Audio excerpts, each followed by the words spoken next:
September 18, 1941. A telegraph office in Moscow. No battle was being fought in that room. No shot was fired. Front. But the order that went out over the wires that day would end up mattering more to the German army's future than almost any single engagement on the Eastern Front. People's Commissar of Defense Order No. 308 renamed 4 battered, undersized Soviet rifle divisions, the 100th, 127th, and 161st, into the 1st, 2nd, 3rd, and 4th Guards Rifle Divisions.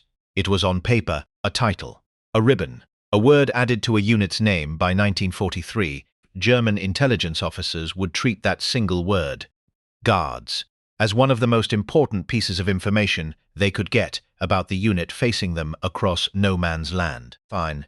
To understand why a naming ceremony in a Moscow office became a battlefield warning sign for the Wehrmacht, you have to go back 3 months earlier, to the disaster that made the Guards title necessary in the first place. On June 22, 1941, Germany launched Operation Barbarossa.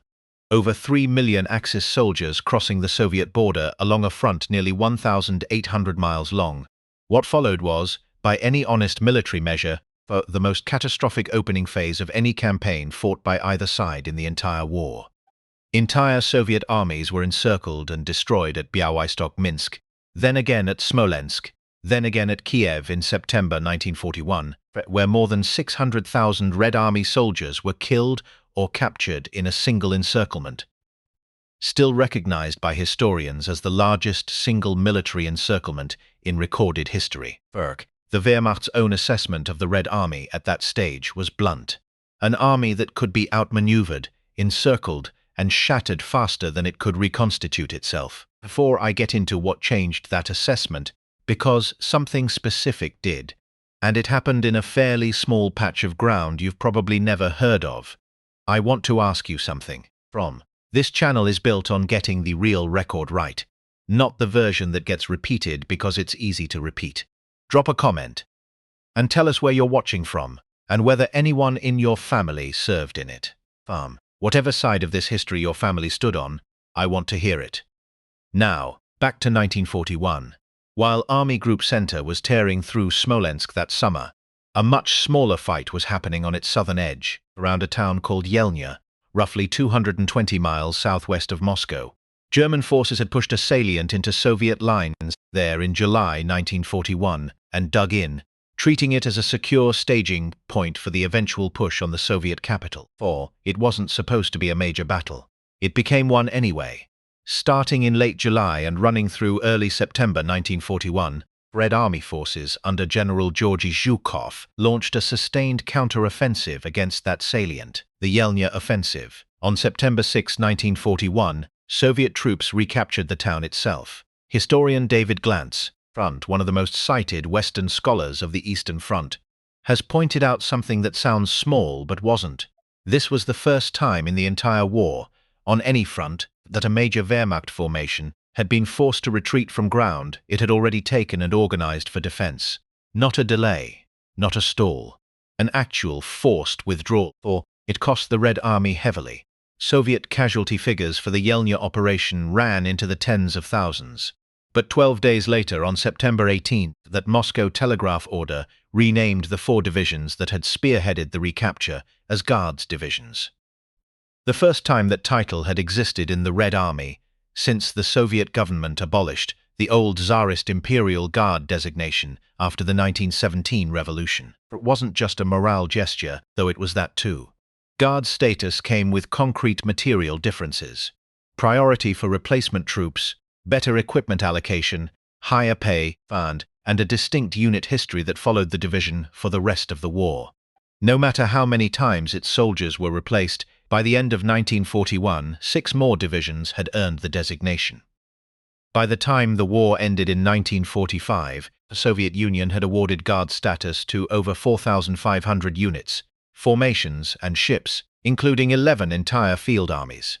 But it started here, in the ruins of a small salient the Germans hadn't expected to lose, with 4 exhausted divisions that had just done something no other Soviet force had managed against the Wehrmacht that year. Made it give ground. What German intelligence didn't yet understand in September 1941 was that they had just watched the birth of a category of enemy unit they would spend the rest of the war trying to identify, avoid, and explain in their own after-action reports, a mistake that would compound, engagement after engagement, as the Guard system expanded across the entire Eastern Front, September 14, 1942. The west bank of the Volga River, Stalingrad. By the autumn of 1942, roughly a year after those first 4 divisions earned their Guards title at Yelnya, German military intelligence had built an entire tracking system around units carrying that designation. The section responsible was called Fremde Heere Ost, Foreign Armies East, the Wehrmacht's dedicated Eastern Front intelligence branch, headquartered at Zossen outside Berlin. Its job was to maintain a constantly updated order of battle, where every identified Soviet division was, what it had done, and, critically, what kind of resistance German commanders should expect if they ran into it. From 1942 onward, that branch was led by a then relatively obscure colonel named Reinhard Gehlen, a man who would later hand his entire intelligence apparatus over to American occupation forces and go on to run West Germany's post-war spy service. Under Gehlen's staff, Guard status wasn't treated as Soviet propaganda. It was treated as a data point that changed the calculation before a single shot was fired, because a Guard's designation reliably meant a unit had already survived and been rebuilt around the kind of fighting that destroyed ordinary formations outright. Now where would that data point matter more than at Stalingrad? By mid-September 1942, the German Sixth Army under General Friedrich Paulus had pushed Soviet defenders in the city back to a narrow strip along the western bank of the Volga, in places barely a few hundred meters deep. Central Stalingrad, including the key high ground of Mamayev Kurgan and the rail station, was on the verge of falling entirely. If it fell, the German position on the river would be effectively unbreakable, and the last organized Soviet resistance in the city's center would collapse. Before I tell you what crossed that river on the night of September 14, I want to pause on something. For if you're the kind of person who wants the real sourcing behind a story like this, not the recycled version that gets reposted across a dozen channels, that's exactly the audience this channel is built for. Drop a comment and tell us where you're watching from and whether anyone in your family served in it. History like this belongs to families, not just archives, and I want to know whose it belongs to here. Now, back to the Volga. On the night of September 14 into September 15, 1942, the 13th Guards Rifle Division, commanded by Major General Alexander Rodimtsev, was ordered across the Volga into the burning city, directly into the sector closest to collapse. The crossing itself was made under direct German artillery and machine gun fire from the high ground the Wehrmacht already controlled. Soviet accounts and later Western historians, including Antony Beevor in his widely cited history of the battle, describe the division taking heavy losses simply reaching the western bank, before a single soldier had engaged in street fighting. Some units reportedly went into action with a fraction of their authorized strength, and in the acute rifle shortage of that first night, some soldiers crossed without a weapon at all, under the grim informal doctrine of the time that a rifle would be found from a fallen comrade once ashore. What the 13th Guards did once it landed is the part German command hadn't accounted for. Rather than a fragile line that could be pushed the last few hundred meters into the river, Paulus's forces ran into house-to-house resistance around the railway station, and Mamayev Kurgan that held, broke, counterattacked, and held again, for days, then weeks. The division's presence stabilized the sector at the exact moment German planners believed the city's center was theirs. Mamayev Kurgan itself changed hands multiple times over the following months, becoming one of the single most fought-over pieces of ground in the entire war. A hill whose soil, according to post-war Soviet accounts, contained more fragments of shrapnel and bullets per square meter than Earth, almost anywhere else on the planet, by the time the battle ended. The 13th Guards Rifle Division suffered catastrophic casualties holding that ground. Soviet official figures for the division's losses during the Stalingrad fighting are among the highest recorded for any single formation in the battle. But it held, at the exact moment holding mattered most, and it did so as a unit that German intelligence had already flagged. before the crossing, as one of the reconstituted Guards formations worth watching. For that's the pattern German command kept running into for the rest of the war. Not superior numbers, the Wehrmacht frequently still had local advantages in men or armor, even in 1943 and 1944. Not superior equipment. What German after-action reporting, order of battle assessments, and the broader operational record consistently show is a specific, repeated recognition. When the unit identification on a captured document or a radio intercept read Gauds, German commanders adjusted their entire tactical plan before contact, reinforcing flanks, requesting additional artillery for expecting counterattacks rather than a rout. By Kursk in the summer of 1943, that adjustment would be tested on the largest scale of the entire war. July 5, 1943. 5 a.m. The southern face of the Kursk salient. Operation Citadel began that morning, Germany's last major strategic offensive in the east, and by most historians' judgment, its last realistic chance to seize the initiative back from the Soviet Union entirely. Roughly 780 3rd SERM German troops and around 2,900 tanks and assault guns, including the newly fielded Panther and the heavy Tiger, were committed to pinching off the Kursk salient from north and south. Standing directly in the path of the southern thrust, defending the approach to the town of Oboyan, was General Ivan Chistyukov's 6th Guards Army. What followed over the next 4 days is one of the most thoroughly documented defensive battles of the entire war, and it's worth walking through carefully, because the record doesn't need exaggeration to be extraordinary.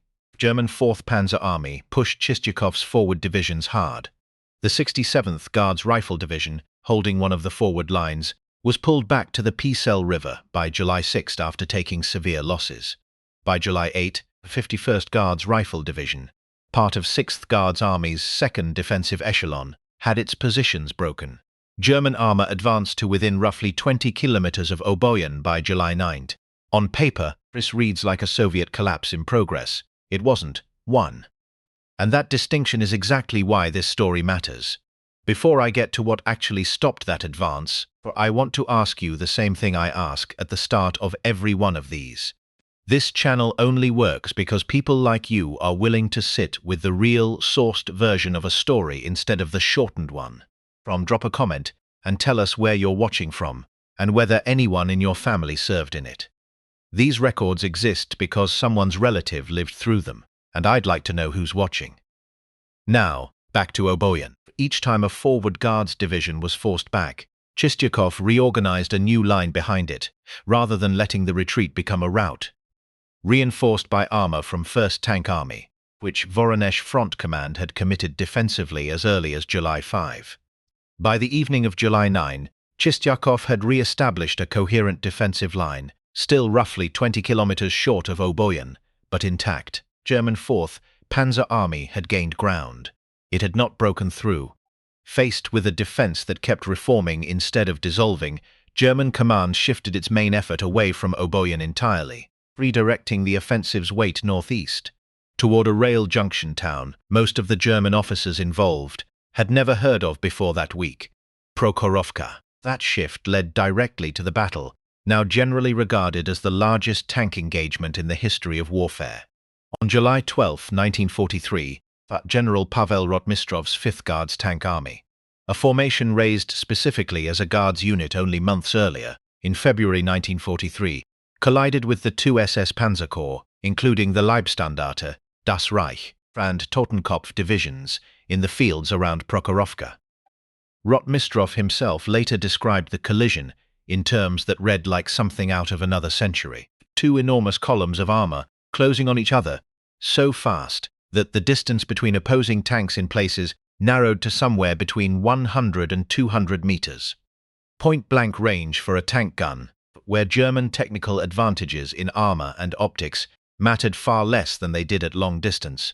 The tactical result was brutal on both sides, and modern historians using post-Soviet archival access have significantly revised the casualty picture upward from Cold War-era estimates on the Soviet side.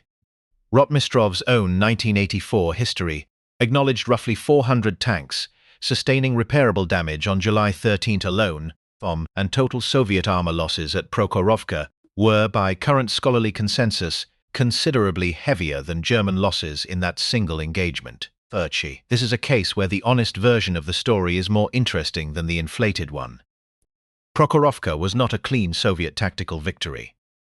In several respects, it was a costly one for the Red Army, but it accomplished something a tactical scoreboard doesn't capture.